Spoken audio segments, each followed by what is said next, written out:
मैं तो आपसे इतना ही कहना चाहती हूँ कि अगर इस सारी विकृतियों को आप मिटाना चाहते हैं तो महिलाएं ठान लें, चाहे कैसी भी परिस्थिति होगी। हम अपने जीवन में कम से कम इतना काम करेंगे कि घर में एक बार शाम को ही सही, रात को सही, सब मिल करके स्वाध्याय करेंगे। जिनवाणी की गूंज उठेगी हमारे घर में, 10-15 मिनट के लिए हम बैठेंगे, साथ ही हम सात्विकता नैतिकता की चर्चा करेंगे और बच्चों को ऐसे संस्कार देंगे, चाहे कुछ भी हो जाए, प्राण चले जाए, लेकिन हम जिन धर्म नहीं छोड़ेंगे। अगर बचपन से आप अपने लड़के लड़कियों को ऐसे संस्कार देंगे, वो कभी भी इंटरकास्ट मैरिज नहीं करेंगे, नहीं भागेंगे, क्योंकि सच्चा जैन धर्म उन्हें प्राणों से प्यारा होगा। वो किसी परिस्थिति में छोड़ने को तैयार नहीं होंगी। लेकिन जब आप ही उन्हें तैयार करते हैं, और कई माताएं आती है, कहती है, बोले माता जी हमारी बेटी बहुत अच्छी है, वहाँ शादी की है ऐसी जाति में जहाँ पर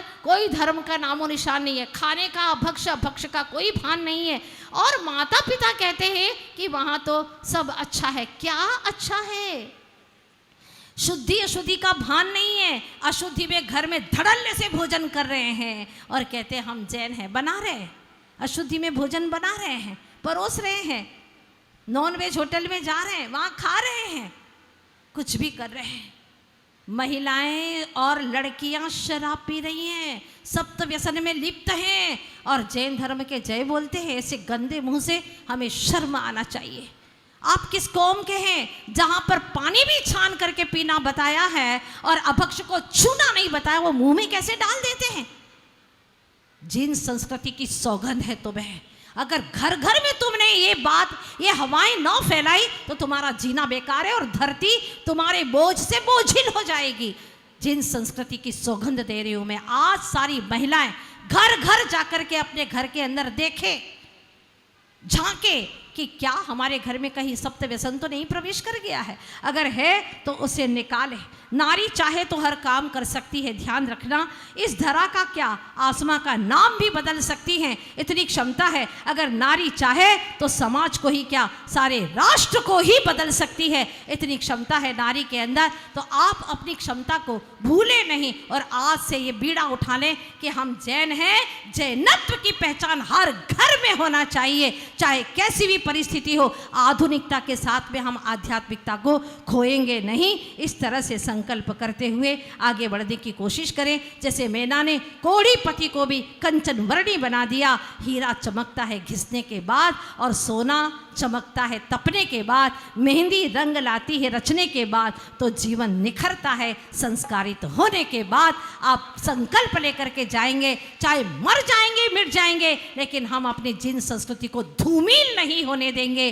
धन्य है माँ श्रीमंती, धन्य है वह माँ कुंद कुंद स्वामी की, तीर्थंकरों की माताएं जिन्होंने ऐसे संस्कार दिया। आप भी ऐसी हो सकती हो, आज से ठान लो। और मुझे विश्वास है आज यह महिला सम्मेलन खाली सम्मेलन का रूप ही धारण न करे, संकल्प लेकर के जाएंगे। क्योंकि अगर संस्कार विहीन नारी है तो वह जेल भी भिजवा सकती है, और संस्कारित नारी है तो वह आपस में मेल भी करा सकती है। तो आप सभी लोग इतना तय करके जाएं।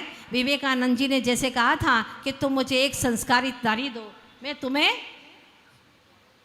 सारा राष्ट्र दूंगा, इतनी बड़ी बात कही थी। तो यहाँ की महिलाएं बहुत अच्छी है। मैंने देखा दिल्ली की इतनी एक आवाज में इतनी सारी हजार महिलाएं एकत्रित हो गई। डायनेमिक है, एक्टिव है, धर्म में रुचि है आपकी बहुत अच्छे से। इस प्रोग्राम को आपने किया, बाहर से आए हैं, कोई महाराष्ट्र से आए हैं, कोई मध्य प्रदेश से आए हैं, दूर दराज से यहाँ तक आई हैं महिलाएं बहुत अच्छी भावनाओं से।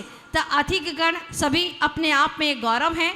सभी इसी तरह से आगे बढ़े, जिस जिस क्षेत्र में हैं वहाँ से नारी को सम्मान दिलाते हुए हर नारी को अपने कर्तव्य का अवश्य भान कराएं। नारी कर्तव्य का भान करेगी, ज्ञान करेगी, आगे बढ़ेगी, ऐसा मुझे विश्वास है। और इतना संकल्प करके जाएं कि कम से कम सोने के 1 घंटे पहले सभी मोबाइल देखना बंद करेंगी, स्वयं करेंगी और अपने परिवार को भी यह संकल्प देंगी कि सोने के 1 घंटे पहले कम से कम मोबाइल बंद कर दो, घर में जिनवाणी की चर्चा करो, जिन धर्म क्या है इसकी वार्ता करो, फिर देखो तुम्हारे घर के अंदर कितने पवित्र वर्गणाएं फैलती हैं। हर घर के अंदर संस्कार ही संस्कार। और मुझे विश्वास है इस राजधानी के अंदर महिलाओं के ऊपर नारी नाड़ी के समान है, नाड़ी चल रही है तो सब कुछ ठीक है। इसलिए आप सभी लोग अपने जीवन को सुरक्षित रखते हुए, अपने परिवार के संस्कारों का पूरा ध्यान रखते हुए